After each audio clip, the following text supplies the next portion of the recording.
to Park TV Live, covering current media and politics. I'm Jake Van Vactor. And I'm Valerie Espadas. Today we're with Professor Lofflin. Professor Lofflin has covered more than 4 decades of media coverage for politics, journalism, and news. He has been teaching journalism at Park University since 1984. Welcome, Professor. Glad to be here. How are you doing today? I'm good. I'm good. So, Professor, what do you think of the media coverage for this election so far? It's terrible. I mean, it's just terrible. But that's no change from when I first started paying attention to elections in the 1960s. It hasn't. What's surprising is that it hasn't improved since the 1960s. What changes do you think we can make to better the coverage and better everything that the citizens get from the media, along with social media and traditional? Come to Park University. Come to Park. Think. The problem with media coverage of elections is that all the thinking has gone out of it. So it's just something that people do by habit and out of fear.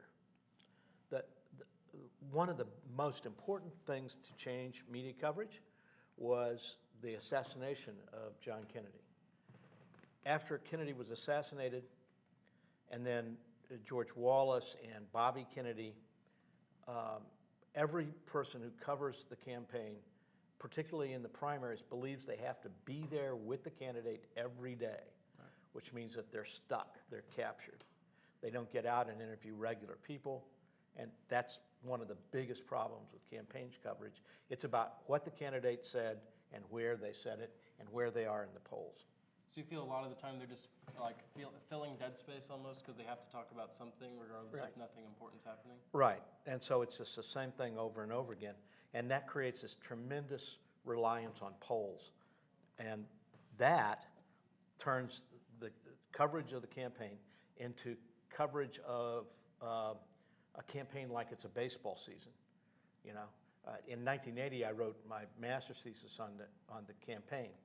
And I compared the campaign to a pennant race because that's what it was. It was who's ahead and who's behind, with very little discussion of policy or the history of the candidate or the psychological history of the candidate. And all those things are really critical to voters.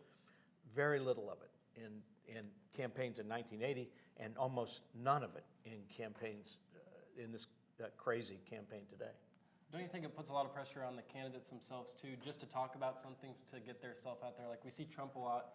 He'll just say crazy things just so he'll get on the news. Yeah, it's just to be to make news, right, to be because the assumption is that name recognition will be all you need. It's a weird thing. John Glenn was the first astronaut. He ran. He was a senator. When he ran for re-election, he had a 98% name recognition, which every candidate salivates for, right? But 98% of people knew his name. 90% of people thought he was a terrible senator. So they're really after the wrong things. It's crazy. With going along with that, do you think that the media, along traditional and social, has a big influence on the turnout rate in the actual election, like the voting process? Do you think the turnout rate is affected by the media? It's a guess. There isn't a lot of research that supports that one way or another. The thing that's going on now that I suspect has a lot to do with turnout is casting the campaign as the worst of two evils. So the choice is to choose the best of two evils. Right. And that was true in the 1980 campaign, it was true in the 1972 campaign, the 1968 campaign. It's been true increasingly across campaigns that none of the candidates are you can be excited about. None of them are really good. They're all flawed, they're all awful, but I'm going to choose the best one of them. So why would you vote? If voting was hard for you, like you had to get off work, you had to go there and do it, you had to make a decision, why would you do it just to choose the best of two evils? But that's a thing, that's on the media. There's a media picture these candidates as failures. And they love to picture the campaign as one among two evils. If you think about the media, what's the point of the media? The media talks about what's wrong, what doesn't fit, what things bump together. And in an era in which political parties are gone, are dead, then the media is going to dominate with that message. In previous eras when the parties were active, they could get out the message that, hey, our candidate is really good, he's good for you, he does what you want him to do. But that doesn't exist. Because we're in an era when political parties, for all practical purposes, don't exist, the media is going to dominate.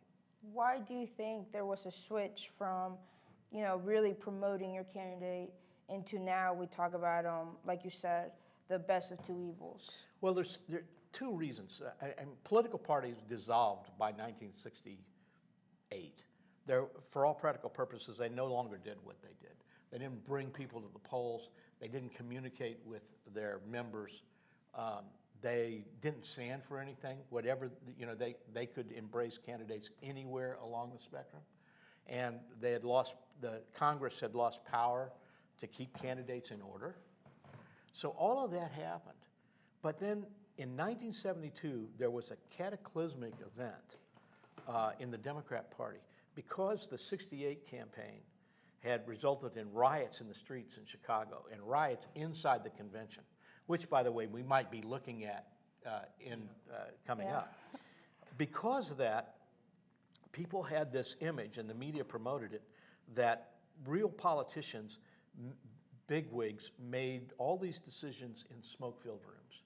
So in 1972, the Democrat Party initiated what called the McGovern reforms, in which they went from the party bigwigs choosing candidates to the candidates being chosen in primaries. So in '72, 25% of all of the delegates of the convention were chosen in primaries. 75% were chosen by the bigwigs in the party, right? Now, it's exactly the opposite. In fact, 85% are now chosen in primaries. Well, what that means is it's exactly what happened, what people feared at the time.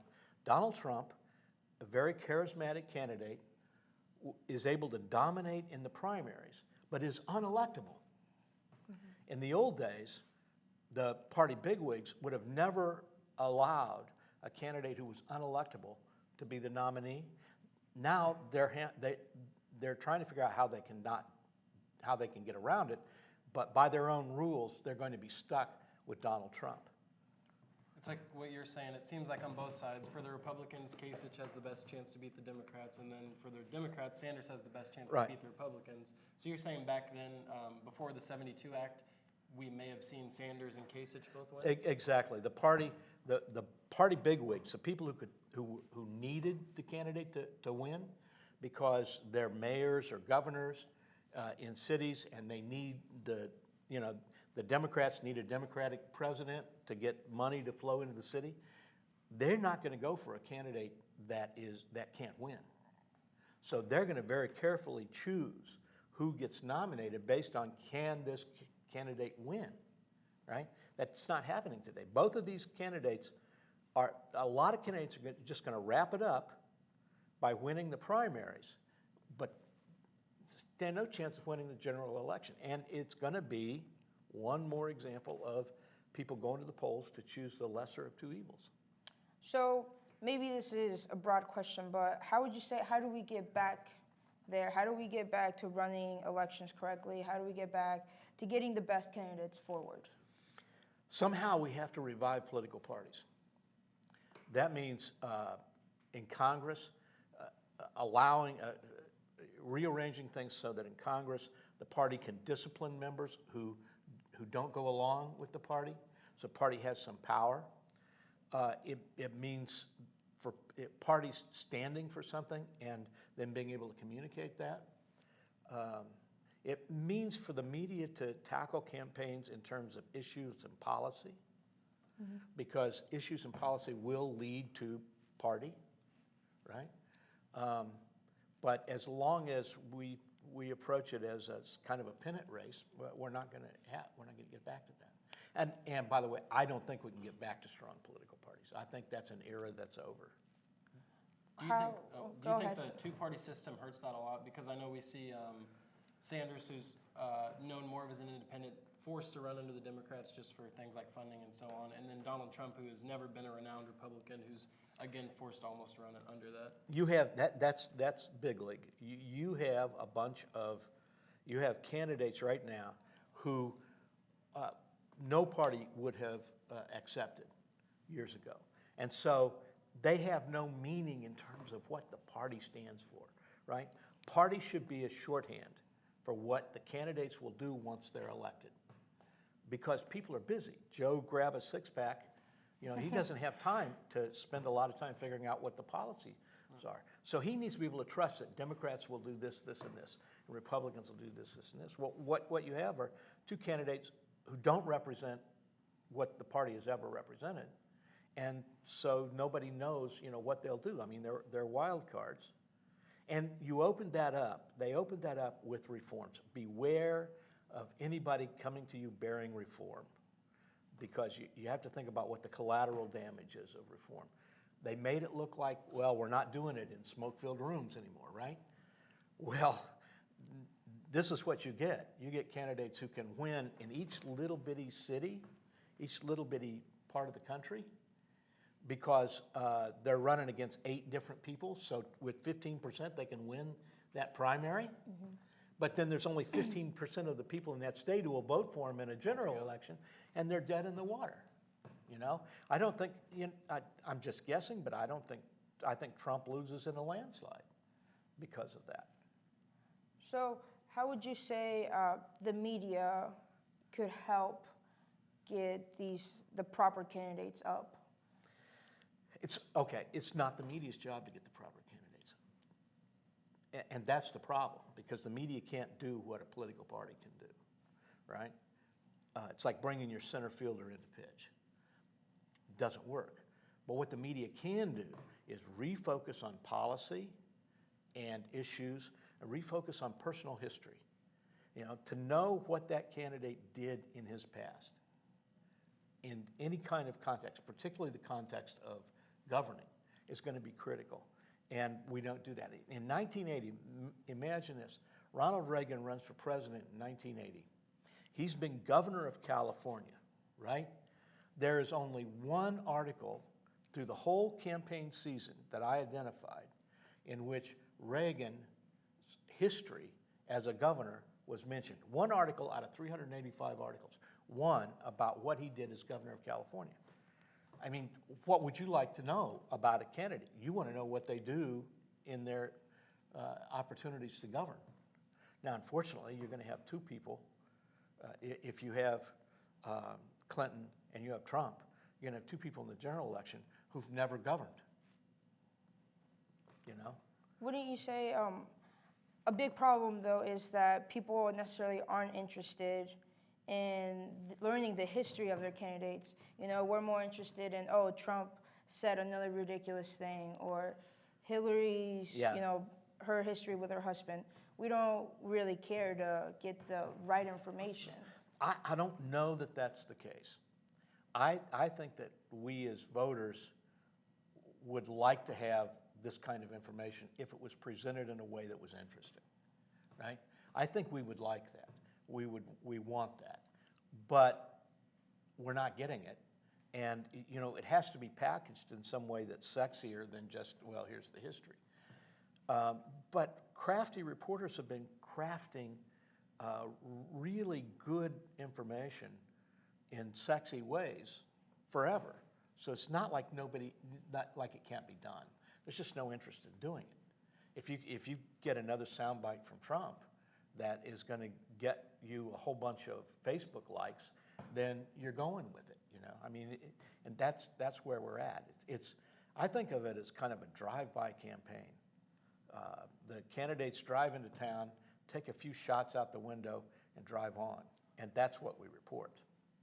Who do you think benefits the most from social media specifically, and not just in the fact that they get the most social media, but who truly benefits the most from it?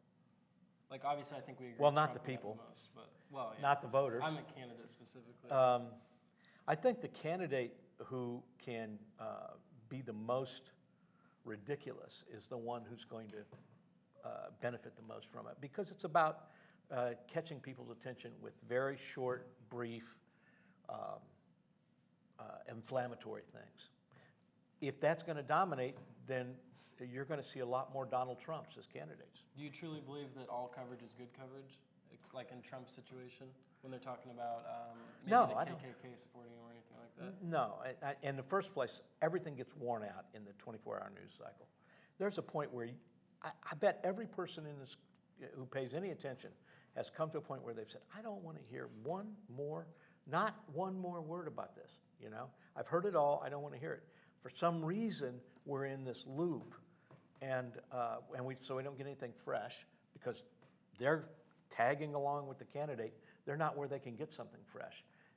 All they can get is what happened today, what are the polls, what is the spin. What we have to do is make room for the old-fashioned enterprise reporting where a reporter goes out, knocks on doors, asks people questions, and builds stories from things of substance. I don't see it, but it would certainly be refreshing. Why do you think, with polls, a lot of the times we see popular vote, and why do you think the popular vote's important compared to things like superdelegates and all that? Well, I mean, the popular vote is who went to the polls and who voted. But all of these superdelegates, all these delegate things, those are back to that 1972 reforms. That's You know, right. that's the issue. How many, a superdelegate, 75% of all of the delegates before 1972 were what you call superdelegates today. So they were people who could make up their minds. Now, I don't think, if somehow they stop Trump and he can't win on the first ballot with everybody who's pledged to him, it'll be a Donnybrook. But that's not going to happen. That's what they tried to get away from in '72. I don't know. I think you could see 68 all over again in the Republican convention. The problem is the problem is deeper than that, though. It's going to turn a lot of people off.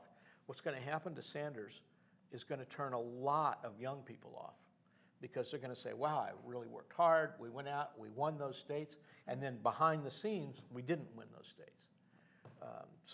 I think there's big danger for the system in what's going on this year. I think it's a cataclysmic year.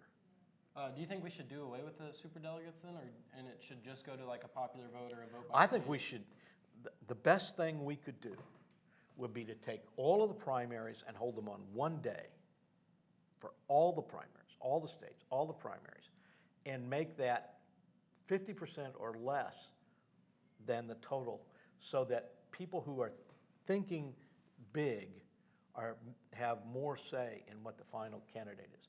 But if you go back to 1968, you just point to me one really great presidential candidate who emerged from the primary system. And you can't do that.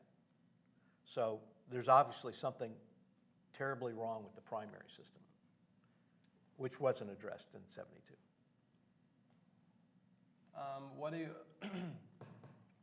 Who do you think's going to win the election then? Let's get your opinion on that. Not Trump. Not Trump? Not Trump. So whoever emerges from the other side? Because it Yeah, sounds like and you're I think Clinton giving will. Trump the Republican nominee. Yeah, I think so. I think it's all over with the shouting. And I think Clinton will probably persevere, and so I think Clinton will probably be the president. Any way you cut it, Trump destroys the Republican Party. If he's nominated, he destroys the Republican Party. If he's not nominated, he forms a third party, and that destroys the Republican Party, just like Teddy Roosevelt in 1912. All right, thank you, Lofflin, for taking time out of your schedule to speak with us. This is me, Jake Van Vactor, signing off, and Valeria Spartas with Park TV.